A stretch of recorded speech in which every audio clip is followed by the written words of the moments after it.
जैसा कि हर बीमारी के लक्षण होते हैं ना, तो बोर्ड पे हमने कुछ लक्षण लिखे हैं, क्योंकि बहुत बार क्या होता है कि एडिक्शन के पेशेंट कई बार ज़्यादा होते हैं जिनको नशे की बीमारी है, और उस टाइम जो दूसरे पेशेंट होते हैं तो उनको लगता है ये सिर्फ नशे की प्रॉब्लम है, ठीक है। या फिर जो नशे के बीमारी वाले पेशेंट होते हैं उनको लगता है ये हमारी दिमागी बीमारी की बात नहीं हो रही है, किसी और की हो रही है, ठीक है। मगर दोनों ही सूरतों में यहाँ पे इलाज दिमाग का हो रहा है। तो दिमाग जिस मर्जी कारण से बीमार होगा उसके जो लक्षण होंगे वो ऑलमोस्ट सेम होंगे, ठीक है। जैसे पहला है बहुत गुस्सा आना, वायलेंट हो जाना, लड़ाइयां करना, चीजें तोड़ना, ठीक है। क्या गुस्सा हम सबको आता है? पर क्या हम सारे तोड़फोड़ और वायलेंट हो जाते हैं? नहीं, ठीक है। यानी कि जब हद से ज्यादा हो जाए गुस्सा, इसका मतलब है दिमाग में खराबी आ गई है। दूसरा है शक करना। अब ये नशे के साथ भी होता है, जब दिमाग में केमिकल बढ़ जाता है, केमिकल की खिचड़ी बन जाती है, तो शक होता है। जैसे कोई मुझे देख रहा है, कोई मेरे बारे में बात कर रहा है, कोई भी किसी भी तरह की डिल्यूजन हो जाना कि ये चोर है, ये गलत है, ये मेरे खिलाफ कुछ कर रहा है, ठीक है। या हस्बैंड को वाइफ पे या वाइफ को हस्बैंड पे शक हो जाता है कि इसका कोई अफेयर है, इस तरह की चीजें होती है। आवाजें आना, ऐसा लगता है कि कोई अंदर से आपको आवाज दे रहा है कुछ करने को।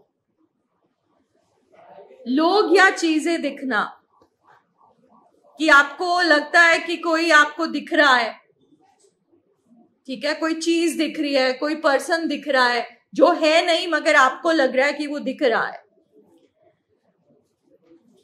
अपने आप से बातें करना और मुस्कुराना। थोड़ी बहुत मटरिंग तो हम सभी करते हैं कभी कभी, जब बोलते हैं खुसफुस अपने मुंह में क्या बुड़बुड़ा रहे हैं, लेकिन अकेले बैठे हैं और बातें करी जा रहे हैं अपने आप से, या सेल्फ स्माइलिंग, मुस्कुरा रहे हैं बैठे बिना किसी कारण, ठीक है। तेजी आ जाना, तेजी में आ जाना, नींद कम हो जाना, एक्टिविटी बढ़ जाना, है ना, हर चीज बढ़ जाना, क्रेविंग बढ़ जाना, बड़ी बड़ी बातें करना, बड़े बड़े प्लान्स बनाना, खूब शॉपिंग करने लग जाना, खूब चिड़चिड़ापन भी हो जाना, ऐसे लगता है कि दिमाग भाग रहा है। जरूरत से ज्यादा उदासी या निराश होना, जिसको हम डिप्रेशन भी बोलते हैं। डिप्रेशन का सिर्फ एक हिस्सा होता है उदासी, उसके साथ साथ पेशेंट में निराश हो जाता है, वो उसको लगता है लाइफ होपलेस है, कोई उम्मीद नहीं है, सब कुछ गलत हो रहा है, सब खत्म हो जाएगा। जो चीजें आपको अच्छी लगती हैं करनी वो भी नहीं इस टाइम में अच्छी लगती। नुकसान के बावजूद नशे की वर्तों करना, आपको पता है आपका नुकसान हो रहा है, या आप सिर्फ एक साइकेट्रिक पेशेंट हो, या आपको कोई बेचैनी है, कोई चीज है, तो उसमें आप नशा कर ही जा रहे हो। मतलब आप नॉर्मली नशा नहीं करते मगर उस पर्टिकुलर सिचुएशन पे आप नशा कर ही जा रहे हो। या जो एडिक्शन का पेशेंट है उसको पता है उसका नुकसान हो रहा है, उसको मजा भी नहीं आ रहा, उसके शरीर में प्रॉब्लम है, लेकिन वो फिर भी नशा करी जा रहा है। वहम हो जाना, वहम किसी भी तरह का हो सकता है, नशे के साथ भी और नशे के बगैर भी। जैसे ये वहम हो जाना कि मैं बीमार हो गई हूं, अब मैंने मर जाना है, मेरा सिर फट रहा है, मेरे को दर्द हो रही है, मेरे सिर में कुछ गड़बड़ है, मेरी सेहत खराब हो रही है। कई बार हमारे पेशेंट्स को इतना ज्यादा महसूस होता है कि वो हर हफ्ते सारे टेस्ट कराते हैं, टेस्ट में सब कुछ ठीक है मगर फिर दिमाग में बात आ गई, फिर हम करते हैं। एक बात या काम बार बार करना, अगर एक बार दिमाग में आ गया कि हाथ गंदे हैं तो बार बार धोते रहना। अगर दिमाग में आ गया कि मैंने कुंडी नहीं लगाई तो बार बार जाके चेक करना। एक ही चीज के पीछे पड़ जाना। और एडिक्शन के केस में जैसे बिल्कुल ठीक बात है, कोई भी पेशेंट, कोई बच्चा है, अब अपने फादर को ये थोड़ा ना बोलेगा मैं जरा एक पैग लगा के आता हूं, मैं गोलियां खा के आता हूं, मैं जरा ड्रग्स करके आया। तो सच तो नहीं बोल सकता ना। तो वो उसकी बीमारी का लक्षण है, उसकी मजबूरी है कि वो डिपेंडेंट हो चुका है, अब उसे करना है। उसके लिए वो पैसे चुराए, उसके लिए वो माँ का कान काट दे, बूंदे वो उतारने के लिए कांटे, कुछ भी कर सकता है। ये हमारे पेशेंट्स करते हैं जो मैं बोल रही हूँ। वो किसी भी हद तक जा सकता है। सारी इसकी सूरतों में एक बात को अपने दिमाग में बिठाना है, ये दिमागी बीमारी है। इसको बोलते हैं दिमाग खराब होना, इसको बोलते हैं दिमाग खराब होना। और ये दिमागी बीमारी के लक्षण हैं। ये हमारे बेटे के लक्षण नहीं है, ये हमारे पति के लक्षण नहीं है, ये हमारी बेटी, बीवी, जो भी पेशेंट है उसके लक्षण नहीं है। क्योंकि उसके दिमाग में खराबी आ गई है, क्योंकि उसके दिमाग के जो केमिकल्स हैं वो बढ़ गए हैं या घट गए हैं, क्योंकि दिमाग में मत वाले हिस्से में नुक्स आ गया है, उसकी वजह से हमारा पेशेंट ये काम कर रहा है। इससे हमें एक और चीज पता चलती है, हमें थोड़ा रिलीफ मिलता है। हमें लगता है ये जानबूझ के कर रहा है।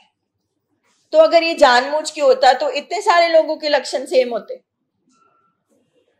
तो इसका मतलब प्रूव हो गया ना कि ये बीमारी है, बीमारी के लक्षण है। अब वो आपके घर में है तो सेम लक्षण होंगे, मेरे घर में है तो सेम लक्षण होंगे। इसलिए ये सारी चीजों को अंडरस्टैंड करना बहुत जरूरी है।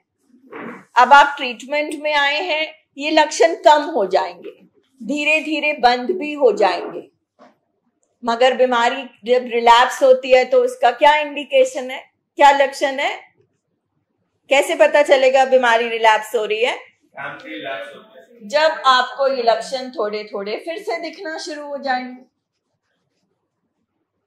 बीमारी पहचाननी है ना, बीमारी की वजह से यहां पे है, बीमारी से बचने के लिए यहां पे है, दोबारा बीमारी ना हो उसके लिए यहां पर है। इसलिए सारी चीजों को अंडरस्टैंड करना जरूरी है। ये इतना सिंपल नहीं होता, क्योंकि हमें भी बीमारी खा रही होती है। हमें जब बीमारी खा रही होती है तब हम ये सब नहीं देख सकते, तो हम अपने में झांकना पड़ता है और देखना पड़ता है कि मैं जो ये बिहेवियर कर रहा हूं बीमारी की वजह से कर रहा हूं, और मैं इनेबलिंग कर रहा हूं या मैं प्रोवोकिंग कर रहा हूं, मैं कोडिपेंडेंसी में हूं और मैं टफ लव नहीं दिखा रहा, असर्टिव नहीं हो रहा।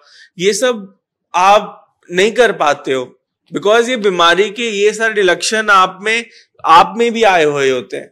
As a son of a recovering addict बहुत मुश्किल होता है टू अंडरस्टैंड कि ये मेरी बात क्यों नहीं मान रहे हैं। इतना सिंपल तो लॉजिक है, समझ क्यों नहीं रहे हैं ये। देखो कनव, ये बीमारी वैसे ही बड़ी मुश्किल है समझनी। और अगर सर कहते हैं कि 90-100 दिन अगर फैमिली इस मीटिंग में बैठे, 90 से 100 कम से कम मीटिंग अटेंड करे तो दिमाग में कुछ बैठना शुरू होगा। तो उसकी यही वजह है। आप थोड़ा सा आगे चले गए, आज फोकस है क्योंकि हमारा ध्यान अभी सारा है पेशेंट की तरफ। पेशेंट ये क्यों कर रहा है, पेशेंट ऐसे क्यों बोल रहा है, पेशेंट क्यों नहीं सो पा रहा, पेशेंट ने कलेश क्यों करता है, क्यों गुस्सा करता है, क्यों ऐसी बात करता है माँ के साथ में, क्यों बाप को ऐसे बोलता है। तो उसके लिए थोड़ा सा आपको समझाया जा रहा है कि इसीलिए आप दिमाग के अस्पताल में हो, आपके घर में ये लक्षण है, इसीलिए आप यहाँ बैठे हो।